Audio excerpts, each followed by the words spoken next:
Hello, welcome back to the channel. In this video, I'm going to create a quick in-depth comparison review about these two remote access platforms to help you decide which of these will be a better option for you. So to get started with quick analysis, GetScreen and Remote PCs is perfect for those who want a quick, no hassle remote access tools in 2025.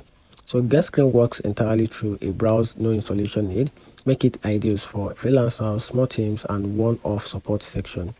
It supports ease of use, fast to launch, and very affordable. However, it lacks more advanced features like file transfer, chat, or remote printing, which might be important for large operations. Remote PC, on the other hand, is built for both individual and businesses needing a full-featured remote access. It supports always-on remote access, file transfer, chat, and multi-monitor support, and even mobile device access. It makes a bit more setup than GetScreen, but offer a better functionalities for long-time use or managing multiple computers. And that's it.